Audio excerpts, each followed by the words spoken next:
नमस्कार विद्यार्थी मित्रांनो, कॅल्क्युलस मध्ये न्यूटनचा जो फॉर्म्युला आहे limit h tend to 0 sin h upon h is equal to 1.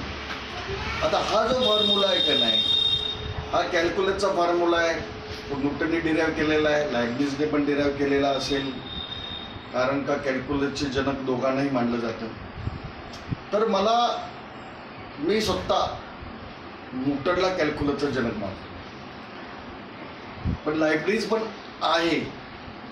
परंतु कॅल्क्युलस हे खऱ्या अर्थाने पहिल्यांदा जे शोधलेलं आहे, म्हणजे कॅल्क्युलस हे न्यूटनने लायब्निझने स्वतंत्रपणे शोधलेलं आहे असं आता अनेक शास्त्रज्ञांचं मत आहे. ते योग्यच आहे, पण खऱ्या अर्थाने कॅल्क्युलस हे पहिल्यांदा युनिव्हर्समध्ये इंट्रोड्यूस केलेलं आहे ते ॲझॅक न्यूटनने केलेलं आहे. फक्त त्याने पब्लिश उशिरा केलेलं आहे. तर मेन विषय काय माहिती आहे, limit h tend to 0 sin h upon h is equal to 1. हे इक्वेशन आपल्याला हे दाखवतं की हे जे युनिव्हर्स आहे हे युनिव्हर्स स्क्वेअरमध्ये, नीट लक्षात ठेवा काय, हे जे युनिव्हर्स आहे हे स्क्वेअरमध्ये सगळ्यात पहिला स्क्वेअर, सगळ्यात पहिली line which is converted into square, म्हणजे सगळ्यात पहिला स्क्वेअर. कारण का line doesn't have it's independent existence, म्हणजे सगळ्यात पहिली जी जॉमेट्रिकल फिगर आहे ती लाईन आहे आणि लाईन नंतर स्क्वेअर आहे, म्हणजे स्क्वेअर कन्सिडर करावा लागतो आपल्याला. तर limit h tend to 0 sin h upon h is equal to 1.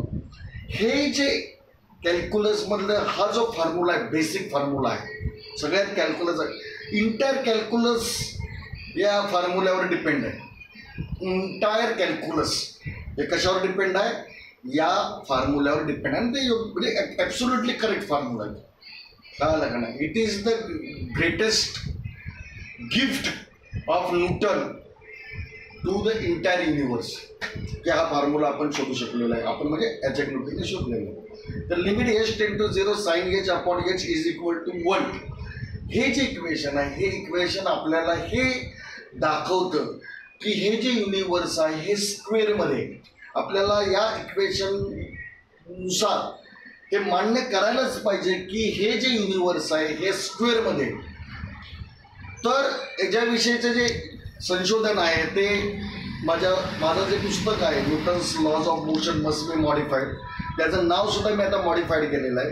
त्याचं नाव असं आहे की Newton's laws of motion, Einstein's theory of relativity and Stephen Hawkins brief history of time must be modified नावाचं मी जे पुस्तक लिहितोय त्या पुस्तकामध्ये मी जास्त विस्तृतपणे हा विषय इलॅबोरेट केलेला आहे. तर वाचकांनी वाचावं आणि त्याच्या प्रतिक्रिया कळवाव्यात ही नम्र विनंती. थँक्यू, धन्यवाद.